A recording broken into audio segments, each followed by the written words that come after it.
Hey guys, it's Chad. I edit all the Podchaost stuff, and once in a while, shit happens. And I left on a microphone for this first pilot episode of Must Be Nice with Kyle Adams and Chad Johnson, right here. Um, so there's a little bit of an echo, but it's a really good episode, and I think you should watch it because it's really cool and it's really honest, and Kyle's great, and I enjoy it. Check it out.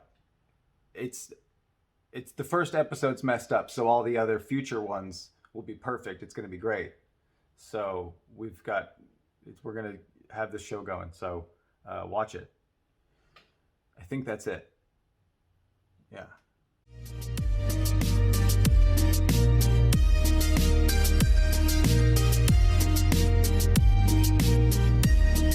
Boom. And yeah, I think that's it. Cool. Are you ready to? Oh fuck yeah! Yeah, I'm good. I'm ready. Awesome. Yeah, I don't know how to like start the whole thing. Like, hello everybody. This is Must Be Nice with Kyle Adams and Chad Johnson. I'm Chad Johnson. That's Kyle Adams right there. Oh, Hey, we both kind of happenstance stopped drinking at the same time. Didn't have anything to do with each other, but we both did, and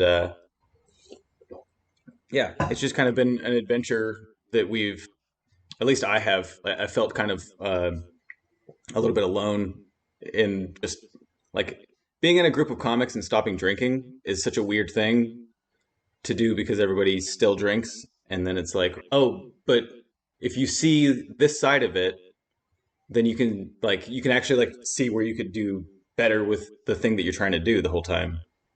it's insane. Yeah, it's kind of insane to me. And even the fact that like when I quit drinking, I was terrified I wasn't going to be able to be funny anymore. Yeah. But I found the exact opposite. Like that, I got so much better and just so much clearer in what I was trying to say and what I was trying to do. Like you just the partying is such an aspect of the comedy scene, and it's good. I'm not like talking crap on it. I did it for many years. It's Yeah. just you got to figure out which kind of degree because this is a business, and this is like especially if it's what you want to do. Right. You'll burn yourself out. Which I think the time like right before I ended up quitting, I knew I was going to quit. So I was just going so hard. It was literally like waking up at 9 a.m. staying up till 2 because I was working like a double and then going to do open mics. So it was like chasing whiskey nights with coffee mornings and just over and over. Yeah, dude. The smell of your shits in the morning is just is it's so like telling of what you did last night. You're just like, oh, it's so sour. I can like smell how drunk I was. The toilet is just it's Yeah. like bad decisions, buddy. Yeah. Bad. Oh, totally. But it's you're right. It really does get to a point of like you're almost pushing yourself to the point of like I either need to check myself and go, I'm doing this way too much, and you have to get yourself to that point, or you're kind of pushing yourself to a point of like something has to happen to where I have a reality check, and I kept going further and further, and it was like check fucking somebody check me. I need to be checked, and because I wasn't checking myself, and it was like it was bad. I had a flask in my glove box that I was just like, gotta kind of keep it going. It's fun. Makes everything a little more fun. It's great. Oh no, I remember. I remember those days. I was working at Red Robin, and I used to. Like, there were some days I was like, man, that first round was terrible. Like I was working a double, and that first round sucked. I'm gonna go to the liquor store, get an entire bottle of whiskey, get a big ass ginger ale like this big, like a 1 liter. There you go. And I would drink like half the ginger ale and then fill the rest half with whiskey, and then I would just have that at Red Robin and drink it because no one. That was like just like you were saying, like almost with comedy, like that. If you're in a job that doesn't care, Yeah. it makes it like if your profession, like, and that's one thing about waiting tables, and like same thing, like because you're in the service industry as well. Like Yeah. they really don't. They don't care if people are drunk. You're getting your job done still. That's all that matters. Yeah. Yeah, I was too good at it. Like it was I could there's a lot of people that have told me like, "Oh, I could never tell when you were drunk." So like it was just hard for me to ever even know. So it's like, "Oh, that's not good." Or when I was drunk, it felt great. I was like, "Oh, you can't fucking tell. I'm a goddamn ninja. This is awesome." Like you feel like it's secret that you have on everyone, and you're like, "Ooh, I'm bending the rules." Uh-huh. And you're like, "Oh, I'm making myself feel like shit." I'm fucking punk rock, yeah. And then you wake up feeling punk rock, which is bad to wake up to. Yeah, Um, I think that that last hangover, March 15th of 2019, I had the worst hangover I've ever had, and I was like, I think this is my last one. I think, like, I nice. think It was the embarrassment and the level of like, oh, the embarrassment is such a thing. That's the biggest thing for me. Is how stupid I felt. Just so stupid of like I fucking cried last night for that reason? yep. Oh my god. Oh. No, that's what I always said. I said I ended up quitting drinking because I cried in front of too many strangers in public. Yeah. Yep. And you don't care at that point. And then oh yeah. That's just all the crying, the emotions. Well, also the emotions go the other way because I would just rage. That Oh was yeah. it was I could because I have a bit of an anger problem already, and people have noticed that about me. But with that, it was like there was no limit to it. It was just right there at all times. I no, I feel that as well. I feel like since I've quit drinking, like my problems are still here. Obviously, they didn't go anywhere. But Yeah, yeah. That's the thing that like that's one of the things that I thought would just stop. Like, oh, I'll just be different, but no, it's still same person. But sorry. no, it's yeah, no, exactly. It's just well, with drinking, I feel like you're just. It's almost like you're supercharging your emotions in a lot of ways. Like, Yeah. and no matter what it is, I mean, there's a lot of people who have no problems at all. They don't ruin friendships. They don't um, hurt anybody. They don't embarrass themselves. They love people. Yeah. Hence the show title. I feel, That's where that kind of came from. what's that? I said, hence the show title. It's just like being that kind of Oh yeah. person. That must be great. Like, No, good for no, you. exactly. Yeah, yeah. It must be nice to be able to have a couple. Yeah, Yeah. exactly. Yeah. No, I feel that. I wish I was a guy who could enjoy a whiskey. A Hmm. like as Ah, in yeah, one. yeah. As in, I wish I was. I wish I was one. I wish I was the big Ice Cube guy. Just I wish I was like. do what Ammerman did and get on some new meds that he can only drink. That's what he says is like the new meds I have. I can only have one, so I just that's what I have to do, and that's my superpower now. That's good. Yeah, he. We all were. I mean, we've all had so many crazy nights. Just Oh yeah, I think it's so funny. It's so tied. It's so tied into stand-up comedy. It's almost inseparable. Like that's why I like the idea of doing shows outside of bar venues. I like a lot of like it's been so interesting fun. shows. Yeah, it's really cool. Like I mean, I we did a show at a laundromat, and there was no refreshments really there that they were selling. They had like a little fridge though, and it had like Stevie D soda, coffee, and energy drinks. And water, and I was like, "Oh man, those are all my favorite things Yeah, now. Like, yeah, you guys have everything that I like. This is great." But yeah, dude. I I don't. just Interesting. this rock star right here. I'm like I'll plug this drink. It's the best rock star. It tastes like a squirt. Uh, and but That looks. it doesn't. Yeah, me too. I don't. It doesn't taste like an energy drink at all. Um, it tastes really sugary, but it's not sugary. I like sugar so much now. I always have, but like way more than I since I stopped drinking. Yeah, your body's compensating. Yeah, Dude, mine. I did the same thing. I've been kind of giving into the sweets, especially during the quarantine. hmm But I work really close to a place that has like a king size Reese's, like the eggs, or I mean, yeah, it's because they're out of date. They're so cheap, so it is the eggs from fucking Easter. April. But yeah, yeah, totally. But it's like two of them, and it's the big king size one, and it's three for $1. So I'm like, I can't not do that. I have to get those. and they're so fucking Yeah, good. that's an impulse buy that I have trouble ignoring. I have there's certain sweets I can't keep in the house. Do you like chocolate or fruity? Yeah, I can't. Oh, both, either or. I can't keep. For a long time when the quarantine started, I was going to Winco and they have these. It's like a sour patch something. It's not like it's a sour mix of gummies, and they're like, oops, we fucked up and we put all Okay. these different types of gummies in one. I think they're all like bulk, whatever, but it's interesting. I used to get those. I'd get like 2 packs of those. Yeah, Haribo has really good gummies. Haribo and Albanese is another one. If you get the Albanese is fancy fucking Get gummies. those in Flat Pantry. Oh, they're so fancy. They're so good.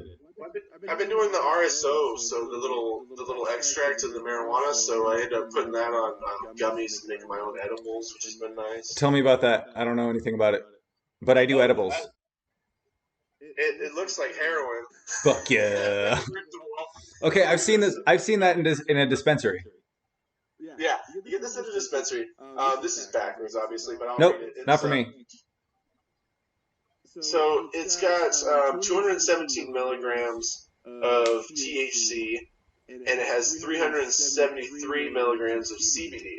It's a 2-for-1, and you can get all kinds of different ratios. But it's the best bang for your buck, especially if you're trying to medicate yourself, because this is like $20, and it's got like 600 milligrams altogether. But So you just put like a little drop on something and yeah. Yeah, and it's pretty fast acting. It's about as fast acting as an edible is, because I think it's fat soluble still, so you're still digesting it. cool. But you got to be careful with the with the high THC ones, obviously, because it's so easy to overdo it. But it's got a little plunger, and it tells you how much is in per. Okay, yeah. Much. Yeah, so like this one would be. That'd be like 21 for each little splooge of it. It's 21 milligrams of THC and 37 milligrams of CBD. So I do like 2 or 3 at a time. That's pretty cool. Yeah, That's a good deal. It's good for work, and it's good for just being incognito and kind of stoned all day. Mm-hmm. I was doing that, but video games. I was doing like some microdosing, and then like I like mushroom microdosing, which is cool. But then I had some acid, and I was like, I'll microdose acid. That's cool, right? And then it was just kind of weird. I think I just turned weird for like a week. I was like, okay, I'll stop doing this. I was doing that as well, actually. It's funny. We end up doing a lot of the same things. That is interesting. We live in 2 different cities, but we have similar tendencies. I wonder if it's the Florida childhood. Oh yeah, it's similar childhood. Fucked our brain up. Yeah. So the beginning of the year, I had a whole sheet of gel acid. That's what kind I was doing. I snipped a bunch of that. I snipped it into little sections, and I was microdosing in the beginning of the year, and I was just feeling amazing. Like around like the beginning of February, like towards right before the fucking pandemic, I was like tripping balls. And I'm just like, I feel amazing. Life is great. Comedy's picking up. I feel like I've got almost a year of drinking away from me. Yeah. Like I was just feeling good, and I was thinking to myself, really high on acid, something incredibly terrible would have to happen to make me lose this momentum that I have right now. And I thought that to myself, and that day I lost my wallet on the bus. And then, like a week later, COVID happened. Wow. And I was like, fuck. Dude, remember when it was like, when we hear about it and we're just like, read the article, and it was like, man, China's fucked up. It's fucking crazy in China. And then it's like, oh, just outside China, man, Asia's nuts. And then it's like, uh-oh, Europe's going crazy. Okay. And then it's like, oh, it's in LA now? Okay, it's fine though. We're good. We're good. We're better. Nope. Yeah, I was thinking about it. Well, I remember like Seattle was like one of the hardest hit places, and I was like, fuck. I was so scared when Seattle was like the epicenter of it, because I was like, the people that moved between Seattle and Portland, there's so much Yeah, like all the time. yeah. It's funny because a lot of Seattle comics move to Portland for a little while and go back to Seattle, and then a lot of Portland comics do the same thing. And yeah, you're right. Yeah. I see that happen a I've, lot. I've I've considered it myself. I like Seattle. I really like the scene. They're really nice comics. They're really funny. Yeah, they are really nice. All the ones I've met I've from only Seattle have been really nice. Yeah, I've only been there once. I wish I would have had more time.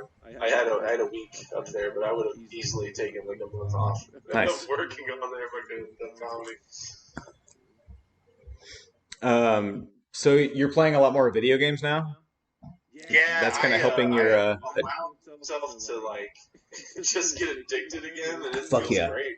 Honestly, like that was one that I read a bunch of articles about COVID saying that you should really be since it's all such a stressful time for us that we really should be like not hard on ourselves about being productive, and that's something I've been as a lazy person. It's kind of like free pass, but Yeah. like just because I'm like I was just going from work to open mics to work, and I would play video games here and there, but only maybe an hour or two a week.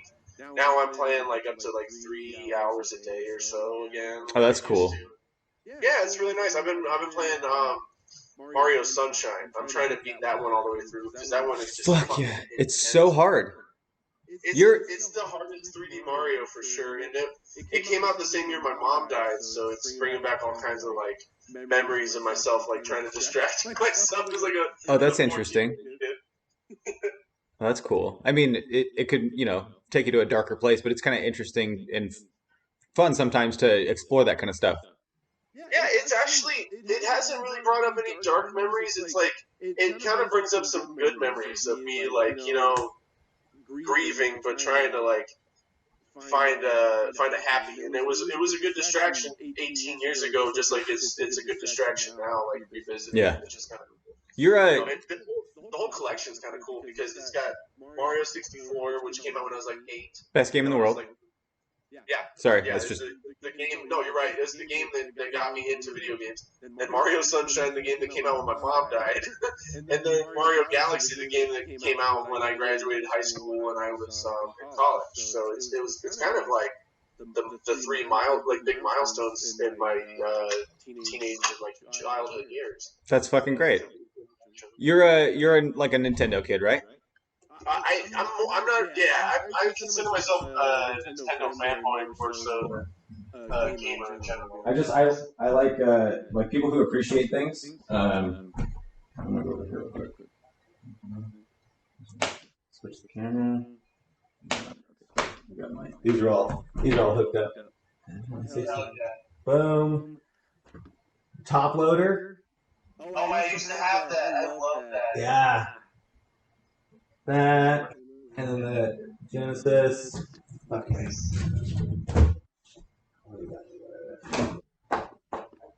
See, this is my favorite. This fucking game right there.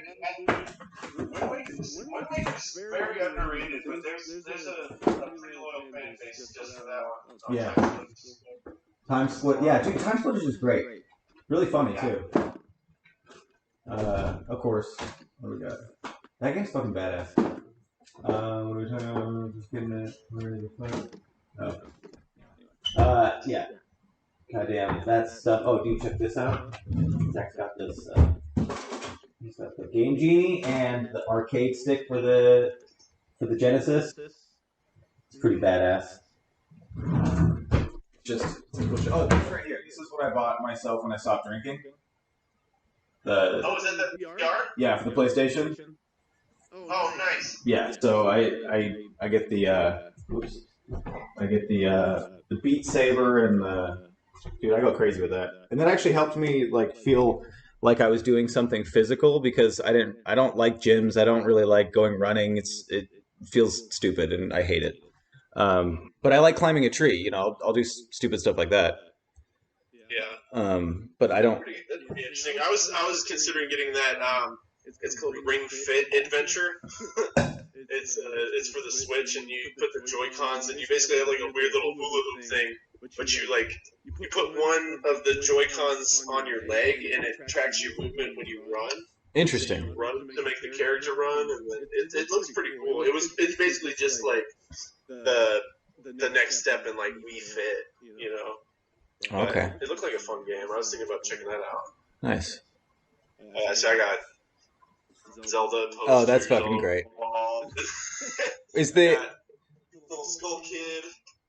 I never played Majora's Mask. Oh, it's so good. I'm playing through it again on 3DS as well. I took a break because I'm playing the Mario games now, but Hmm. it's about the end of the world, so I figured that was Oh, yeah, it's about stopping the period to stop the end of the world from happening, and it's anxiety inducing, but it's a lot of fun. yeah, that sounds. I didn't actually beat Ocarina of Time because I guess which part I stopped at. Water Temple. Yeah, exactly. It's Oh just it's God, probably the most common the thing. Water Temple. I got so frustrated, but I remember it being the first time as a kid when I like, when you, because as a kid you rage quit a lot video games, Yeah. throw like, I remember getting like violently angry, like just like wanting to smash my controller. But that was one of the first moments where I found like kind of the zen in failure in a video game and like going back and forth and going and going and going. And I like persevered through the Water Temple, but it took me like weeks as a 10-year-old to get through it. That's cool. I Yeah. got really stuck when I was first playing Wind Waker. I was really like confused about like the sailing and everything like that, and then I just got like a piece of paper and I charted a thing out, and then I like saw a fish jump, and then I went and talked to the fish, and then it just like helps you like build out the map. And it was once I like built my own map, it was pretty. It helped so much just to like Oh, so you had to. That's interesting. So you had to like visualize it through another medium to yeah, kind of because figure it out. before you get the fish that's jumping and who that like shows up that grid square, Yeah. you don't really know which direction you're going in, and then it keeps turning you around, and I was just so confused. Stale till you hit a wall. Yeah. That turns you back. No, I remember that. I replayed that. I replayed that about 5 years ago because it came out on Wii U, the HD version, Nice. and they did a really nice job touching that up. Not that it really needed to be touched up, because it's still one of the best looking GameCube games. Yeah, I play it on a GameCube that's going uh, just like regular red, white, yellow into a big TV, and it still looks great. Oh, nice. Yeah. You have an old CRT TV? No, I That's like, when I first started. Okay, so when I first started buying video games when my ex-wife got pregnant, and I was like, I'm gonna do this thing where I started a fucking blog about it. Also, this is stupid, but I wanted to do this thing where I get all the old systems and I get the exact games that I played in the same order. So I hunted a bunch of games down on the internet. It was just kind of fun. It's like a project. So I wanted to like give her the exact games in the exact order. So like when she plays games now, she would have a appreciation for the shit that I played, and like but that doesn't really happen. Kids don't have that kind of patience, and it's just not a thing that she's like, oh, I've already played all that shit, and it's so readily available, and it's really hard. Like the old games, you had to really try. oh, I know. Yeah, there's a learning curve for sure. Like it blows my mind that I was able to beat certain games at that young age, and there's some of them I come back to. And I'm like, I don't fucking how. Hmm. Like, how did I lose that skill somewhere along the line? It is patience. It really, because we were spoiled now. That was something I used to think about. Like, remember being a kid and being like, oh man, I wish Luigi was in Super Mario 64. Oh, someone said that he could be, or Yeah. whatever.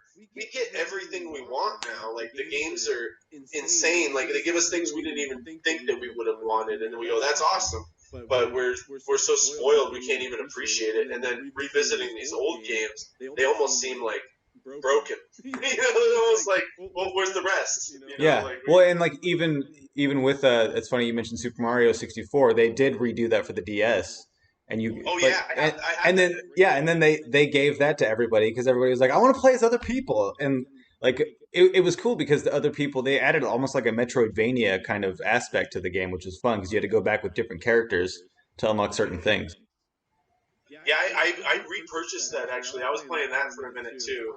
I found that actually out when I was out in Seattle. I went to a really cool game store that was about 30 minutes outside of town, and I picked that up for like $15. But that was my first. I had that on the DS. I loved that. You could play as Wario and Yoshi. And, Did you have that like fucking laptop sized DS? oh yeah, when it first came out, yeah, Yeah. the gray one. Yep. I bought one at launch. Like I didn't even have to wait in line or anything. I remember just picking one up at GameStop. They're like, yeah, we got them. They're here. They're sure. Because yeah, when it first came out, it wasn't that popular. Yeah, it really didn't sell well, which was funny. But I think it kind of had something to do with the fact that Mario 64 was the only decent game that launched with it. Yeah, there's a bunch of mini game collections and stuff like that. Yeah, I'm playing on a 3DS XL now is what I have. Nice. It's like a black 3DS XL. It's pretty decent. I essentially play it. I have it to play 64 games. I mean, I have Star Fox 3D, Ocarina of Time, Majora's Mask, and then the Super Mario 64 one. So it really is a lot of it. I feel like is a lot of nostalgia. Like Nintendo has gotten my money so many times just repackaging or remastering old games. Skyrimming games to you. Yeah, basically. Yep.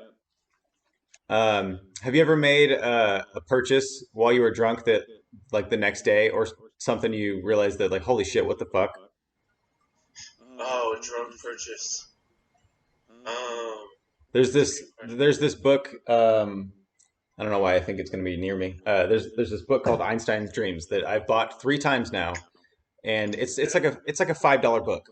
But I wanted it the next day one time. I wanted it like as soon as possible. So I was like, yeah, just hook it up next day. Just do it.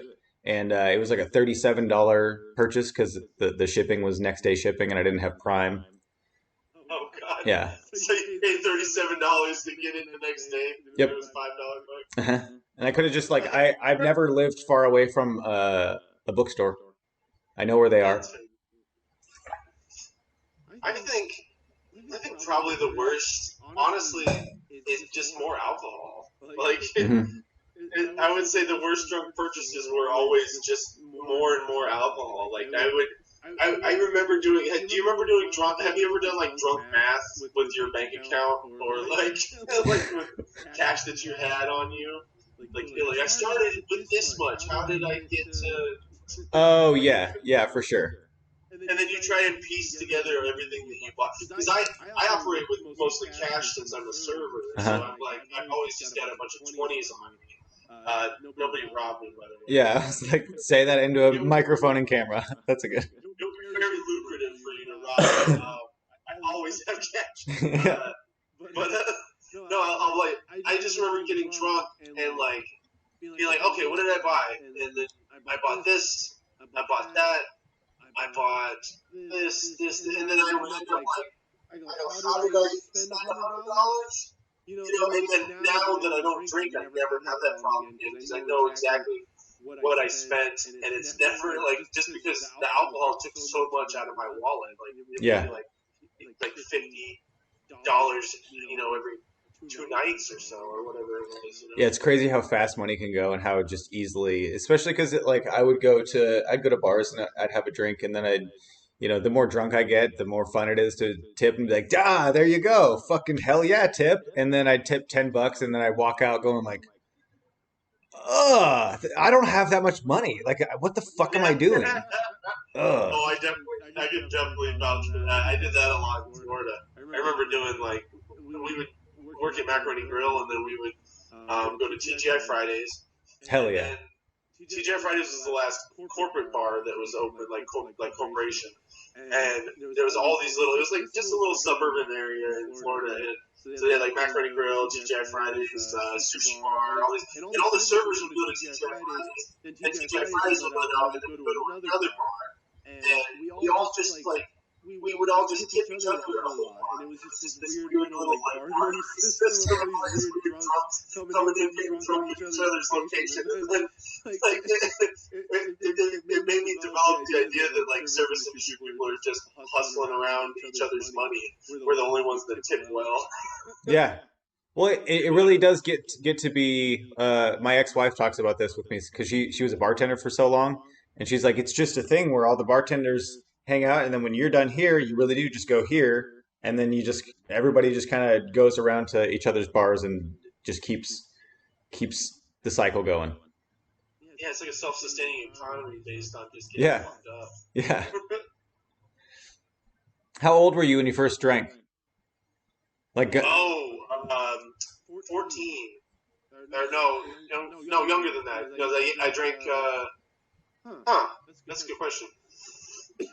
I remember getting drunk with my mom, so I was at least 12. okay, Yeah, because she died when I was 13. So I drank daiquiris with my mom, and nice. I think she probably put like half an ounce of vodka, but we drank like strawberry daiquiris from a little blender, and I thought I was really drunk, and I was like rolling around on the floor like hamming it up, and I was like, don't get drunk, it's just being a dick.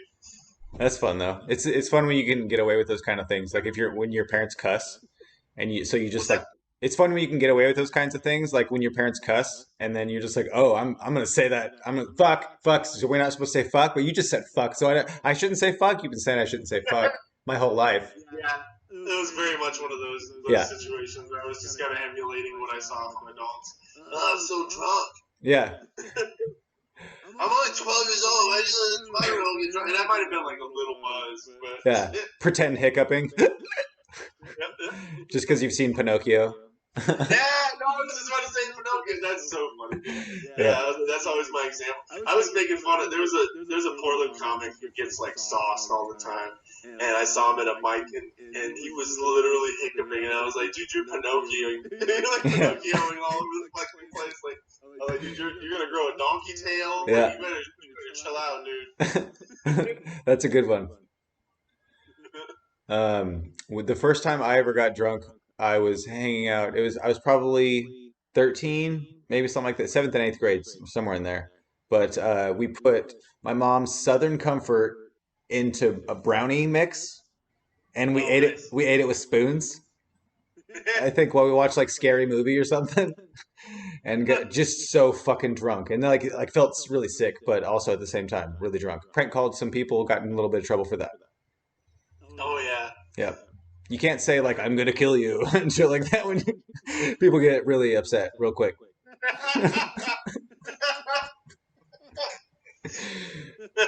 Was that because you guys had watched a scary movie? Baby, yeah, I think we started prank calling because we were watching Scary Movie, and then it was just like, well, we're drunk and we're so young and stupid, so of course we're gonna say something incredibly dumb.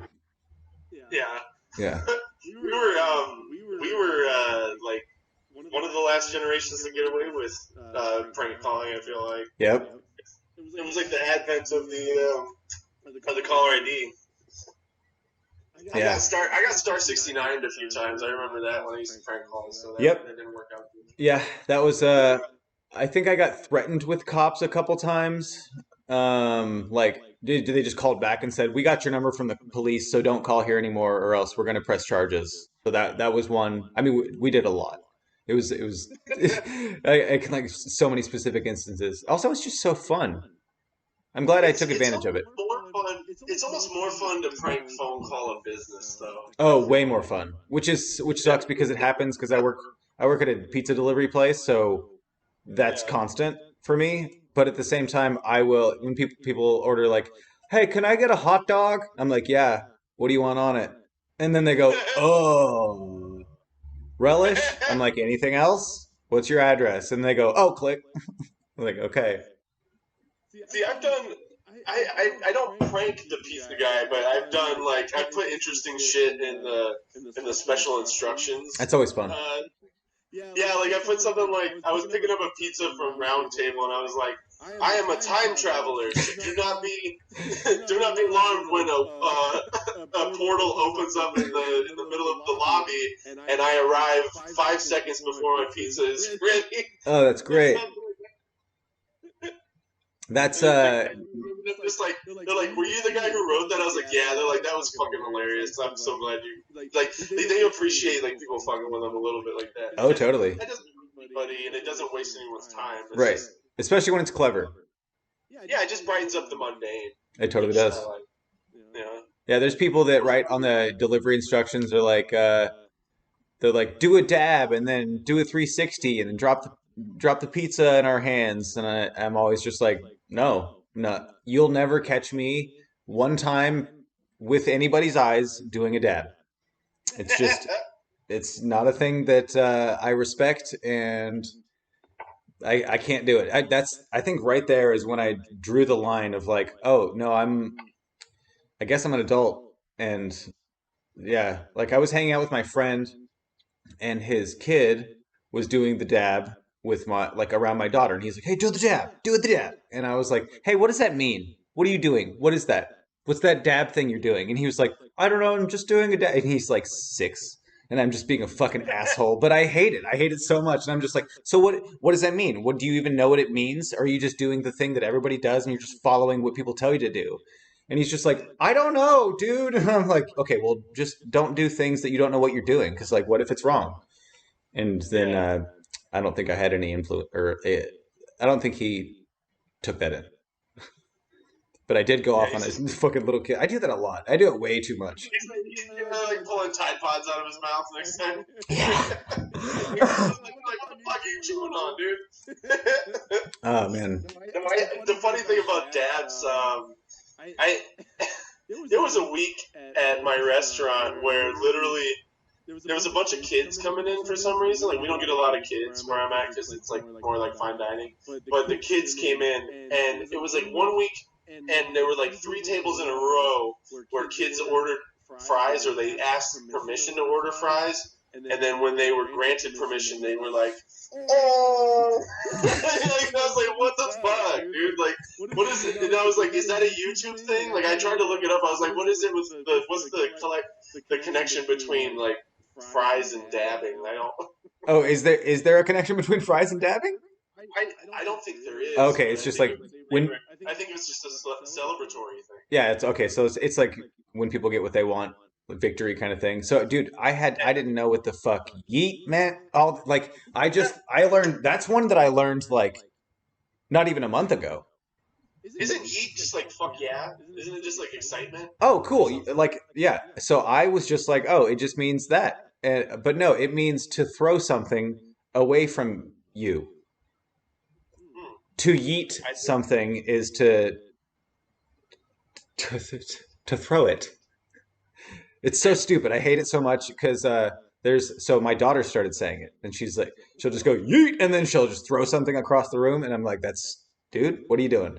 And then she's watching this guy on YouTube play Minecraft and he's saying it over and over again. And I'm like, that's where that's coming from. Who is that guy? And then she's like, it's ooh, I don't remember his name. And I feel like she's gonna be mad at me if she knows that I don't remember his name. But I don't give a fuck. He stupid. He says yeet all Is the it one? time. Yeah, it's one of those YouTubers that the PewDiePie or something. Yeah, it's like that. It's PewDiePie adjacent. I I never understood that. I go over and hang out with my little 7-year-old niece, and she is obsessed with that stuff. They really enjoy watching people play video. I'm like, you have this video game. Do you want to play it? Yeah, She's like, nah. I was yeah. like, I want to watch him play. And it's not even like because I'll watch a YouTube video of like how to do something if I get stuck. But the second it catches me up to where I'm at, I'm like, fuck that. I'm gonna play now. Mm-hmm. Like I just don't understand like the. I don't know. That's and I sound like we were saying we sound like old fucks now. Like just Yeah, I it's don't get it. I I I really. I'm not I'm not I don't respect kids not fucking putting in the work. You know what I'm saying? Like fucking learn how to hold down run and make that jump with Mario like just like I did. Yeah. Cuz so you can be ready for games like you ever played Rogue Legacy? Uh-huh. It's a perfect game. It's a perfect game. I've been playing it since 2013 and I still play it all the fucking time. It's a perfect game. Nice. If you like that kind of game, it's a rogue light, you know, like the rogue kind of games. Oh, kind of like stealthy. No, so it's like you go through a castle and you jump and you slice people. It's Metroidvania kinda. Oh, Um, cool. yeah, so you slice people, and like so each time you die, the castle resets, and then you try to just get to the bosses, and each time you progress just a little bit more, but you die, and then you come back as like the child of the previous character. Oh, cool. Yeah, it's Kind of the lineage thing. yeah, but also it's got like a lot of RPG elements that and stat building and stuff that really geeks me out. So is it kind of like a dungeon crawler, but with the It's side scrolling, yeah, but Oh, yeah, cool. That sounds like a lot of fun. yeah, really precise controls. Once I get into those kind of games, I have a lot of fun with them, but I get frustrated. Like I always refer to Metroid as I say Metroid is just Japanese for missed jumps. Yeah. Which isn't true. But those like I really enjoy them. There's a learning curve to them, but once you get back into it, it's so much fun. And that's something I've been learning with just like any of these video games, like that. Like, cause Mario, like going back into Mario Sunshine, like it fucking frustrated the hell out of me when I was younger. And then I found that I was just the perseverance I was able to like beat this kind of stuff, and with having the time, obviously. Yeah, and I wish I had the time to devote to like just playing. Like I don't know how people stay on top of video games anymore. Because right. I remember being a kid. And being informed. I know we had less video games, obviously, because they were only coming from like two sources, and then maybe stuff on the computer, and then a little bit more as we got older, obviously. But man, when you could get on the computer and like have that like, okay, you can get on the internet for 1 hour tonight, but I got a phone call that I got to make later, and then you're like, okay, what do I do? Okay, I got to go to GameFAQs, and I got to just print out this whole thing, and yeah, make your own strategy guide, because I'm not going to go buy the fucking Prima one. That's $40. Yeah. There's a poster, but the poster's not worth $40. No, we didn't have a computer in my house till like 2003. So okay. I would go to the library and like print out like tips and tricks. Yeah, like tips and tricks. Yep. And I used to print out. I was like really obsessed with supervillains when I was younger, and I didn't necessarily want to read all the comic books, but I wanted to know about all the supervillains and like their big plot points and stuff. So I used to print out these like dossiers as a kid of like supervillains stats. Like I was gonna be a superhero and stop them or something. Oh, that's fun. I just had all these like origin lists and like what their real name is and all this. So to this day, I still remember. Like you could shout out a supervillain and I would remember like their real name, which is weird. I was just thinking of Dr. Freeze, and that's all I got. Dr. Freeze, yeah, Mr. Freeze. That's a hard one. Yeah, Dr. Freeze. Yeah, yeah. I remember. Oh man, I remember just going to the. I must have annoyed the shit out of so many library people. Like just printing off stupid shit. Like. How was your? So you grew up in Florida. When did you move here? 2012. Oh.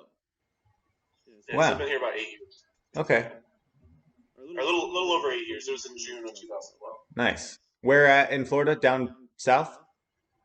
Tampa, yeah. So like. Okay, 3/4 away. Yeah. Okay, cool. Yeah, I moved back here in like fourth grade, and then I moved back to Florida when I was 18, 19, because I got in a wreck on my skateboard and needed like a hospital bed, which is pretty cool. Yeah, that's actually what started a lot of my addiction problems, because you break your leg and then I needed a hospital bed, and I didn't walk for a year. So then I had Vicodin, a lot of it. And it was just, I was on that for like a year and a half. And then went to Florida, and then I was still on Vicodin. And then I went to a sports medicine doctor who was just like, oh, why the fuck are you on Vicodin still? I was like, oh, I don't know. Feels great though. I love it. Yeah, and and he goes, oh, well, no, and just no more at all. And I was like, oh, okay, this super sucks a lot. And so then I just started buying all the stuff on the streets. I was like, okay, so I need Vicodin, I need Percocet. I don't even know what Loratab is, but I was buying something called Loratab all the fucking time because it was the perfect mix of pill. Whew, pills are great. Were you taking OxyContin at any point? I was doing Oxy a little bit, but Oxy would fuck me up too much. But when I wanted to be really fucked up, I'd take an Oxy. I was buying some of those from people, but I like Vicodin and Percocet. Those are the ones that like really sucked me in. Mm-hmm. Yeah. I found it. This is funny because I had my own issues as well, and it stemmed from tooth pain. I had really intense tooth pain when I was about 19, and my friends were abusing OxyContin. Like I had like they were just fucking with it already. Like they didn't really have any issues or anything. They Hmm. just I can't remember exactly how my friend got introduced to it, but he he needed something. I think it was because he wasn't dealing well with our we had a like trio of friends, and one of them got shot, Oh and shit. I don't think he ever handled like my buddy Derek's death very well. So he kind of like went from just smoking weed to doing coke, and then he got onto the oxys. But yeah, I did oxys off and on for about I want to say almost a year and a half. But my friends got so bad with it that I never like. I always kept myself in check. Luckily, like Nice. because they were getting to the point where they were taking like 5 a day, and like he would wake up and that was his mission. It didn't matter what if he had to go to work, if he had to do it. Yeah. He had to come up with the money to get 5 pills for the day. You know, and it was scary. I got to the That's point a where shitload. I had to cut off ties with these people. I couldn't be around them, and yeah, it was that shit's evil. I luckily didn't have any close friends die, but we had some people that had supplied us with it that Hmm. died, and we had some other people that got really sick and were hospitalized. Like my buddy was hospitalized. You know, Yeah. It's just fucked up. it's crazy, and they have them all over Florida. I don't know what the situation is now. I haven't looked into it, but it's like it's probably comparable. It's still pretty bad, but it was like they had pain clinics just like they have dispensaries here. They were everywhere. These fucking pain clinics, and you could just go in there and be like, my back hurts.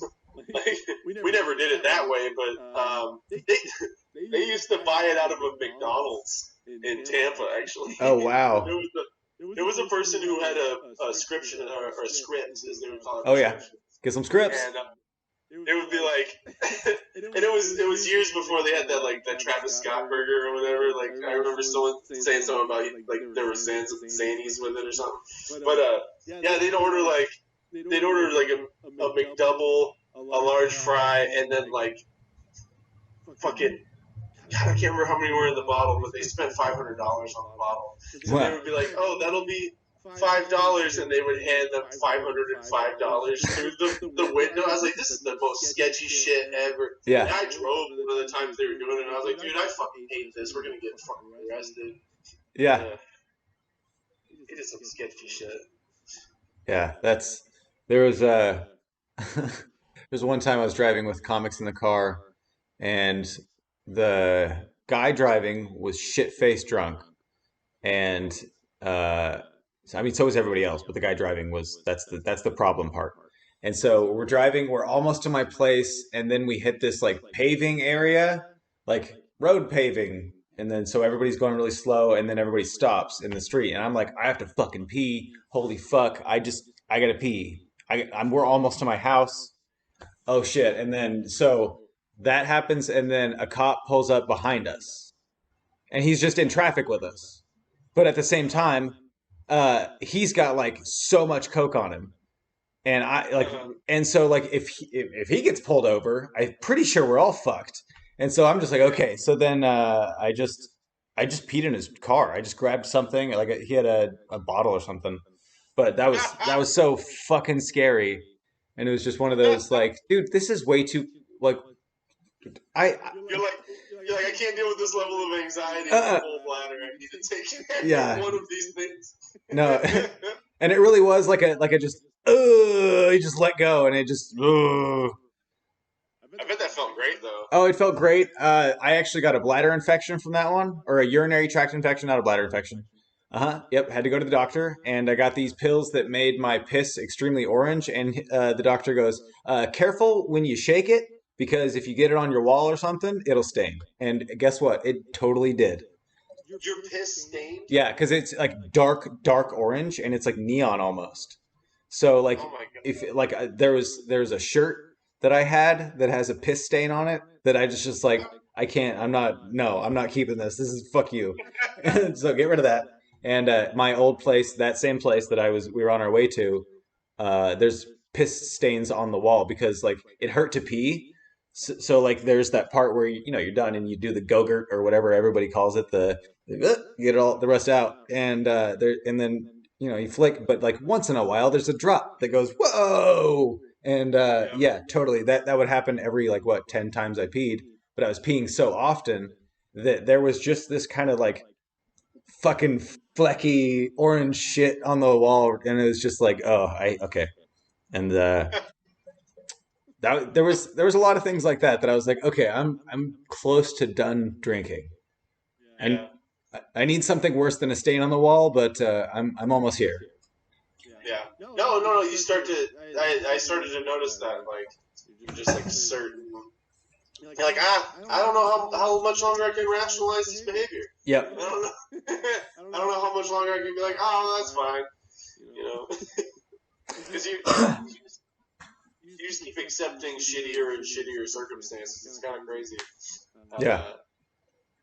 I was gonna say, I was like, you got a urinary tract infection. Was it a dip bottle that you peed in? Like, dude, that guy chews so much, and no, but I mean, maybe it was a McDonald's cup. So it was empty. It was an empty McDonald's cup in the dark, right behind the driver's seat. So very, very much possible. Wow, never even thought about that. Oh, that guy's spit in my dick hole. Oh, gross. Just the the amount of chew spit and cocaine fucking stuff that comes out of that guy's mouth is probably gnarly. Was there terrible combo? Yeah. Was there a thing like when you were like almost ready to stop drinking? Was there some sort of thing that was like that someone said that made anything like click for you, and you're like, oh yeah, I never thought of it like that. I feel like these are really common, and they're fun to hear about. I posted a meme that was something like, it was a girl cuddling a dude on a bus, and it was just like a sweet wholesome meme, but someone had made it not wholesome. It was it said me and a mild case of alcoholism or something. Like, and it was just like, oh, that's cute, isn't it funny? And someone posted, oh, mild, huh? And I go, oh, I was like, you're right. I was like, that person's right. I can't even be mad at them. Yeah. Like, I'm a full blown alcoholic. Like, it was that, and then like I said, like the night of, obviously there were things. The last night I ever drank, there was a lot of things that people were saying. We'll tease those stories for the next episode. Yeah. Those are fun stories. Oh yeah. Yeah, but it's just little things here and there, and then you just realize I don't know, I feel like I'm taking better care of myself in general now since I'm not drinking. I feel like when you drink, like self-care kind of, I don't know if it happens with you too, but self-care kind of falls to the wayside a lot. You just kind of let shit slide. You don't shower as much. You don't. You eat garbage. You eat garbage because you're drunk and you crave garbage. You don't. You don't get handed and then you're like, I'm gonna make like a nice crudité. I'm gonna julienne these carrots and yeah, like I'm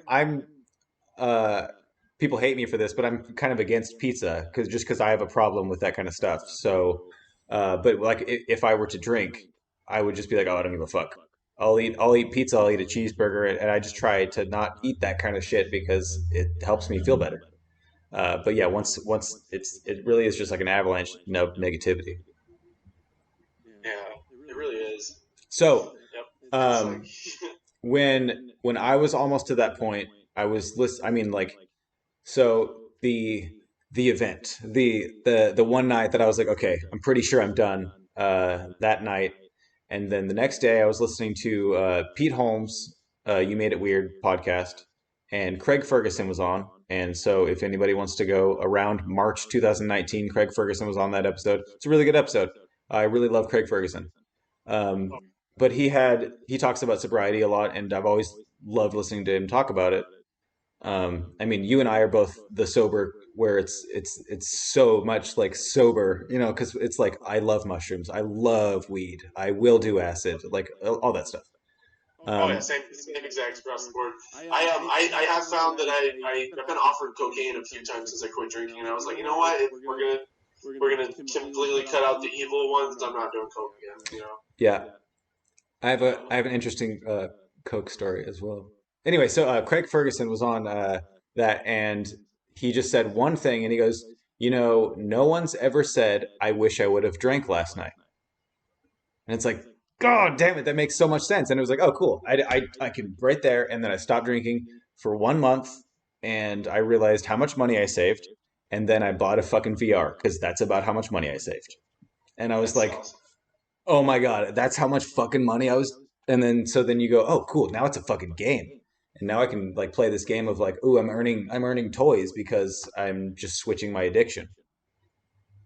Oh yeah, It's fun. that's really smart. Yeah, that's I kind of lean. Yeah, I kind of lean into that too. I started buying like you're doing the same thing. I kind of started buying myself more video games and really diving into the weed. Like not that Yeah. I wasn't before, but I'm like I've got oil pens. I've got a couple of ounces at a time. And I've got the RSO. I'm just like. And I was able to buy a car. I've been trying to buy a car forever. That's fucking great. I mean, this shit, it really does add up. I mean, people are drinking, like people that can't afford their rent, but they're alcoholics, it just makes me sad. Like, Yeah. it's like, fuck. Well, You're it's taking your livelihood. Like, yeah, it's a bummer. Like that's the one thing that it really is for me is because like I I feel like you and I are kind of in a hard spot where we stopped drinking and then realized this isn't actually that hard. And then but then you see people still do it and you go like, "Oh, hey, it's really easy. I can like, but I don't want to be the kind of guy who's like, you know, I did it, so I can help you, and I don't want to feel like I'm, you know, above you don't someone. ever want to be condescending. Yeah, I don't ever want to feel that way because I fucking drink so much, and I'm. It's not like I haven't been there, so Yeah, I feel like I don't have room to say anything, but sometimes like a little bit, I try to like get in a little bit of advice, like, oh, hey, what about this kind of thing? yeah, I've been wanting to just post on Facebook, like, Yeah, kind of be just like, hey, if you think you should quit drinking, ever, if you ever just think to yourself you should quit, you should. yep, Like if you have that thought, you should follow that. You should like because I mean, there's some people that never have that thought that are alcoholics and they just keep going and going and going. And then there's people who don't have that thought because they have a healthy relationship with it. yeah, full spectrum. If you're in the middle, if you're not a diehard alcoholic who's going to die from it, you know, and you don't exactly feel like it's working for you, then fucking quit. Like, or at least take a break. Yeah, It's really, I feel like it's easier than people. I mean, it's obviously not always as easy. The triggers are hard, and especially your environment. Like Yep. I've lucked out, and my environment is really good. Like no one drinks in my house, so it's pretty Nice. easy to stay on. It's just there's a lot of factors, but like I said, like my best advice would be like if you ever think that you should quit, you should. Yeah, yeah, and I like if there are people around you that have quit drinking, it's so hard because it's like I'm not a person that would reach out to someone and be like, "Hey, I think I have a problem. Could you help me with this problem?" But I would love it if people would like do that with me, because it'd be like, oh yeah, for sure. Because I can tell you like 3 to 5 things that would make it really easy. Here's the path that it's not even a path. It's just like, don't, Yeah, yeah, it's don't, don't do it. like, there are good pointers. There's good. Yeah. I don't know. I'm kind of a hard case because I feel like I'm very stubborn, and when I set my mind to something, I'm stuck to it, regardless if it's positive or negative. Like,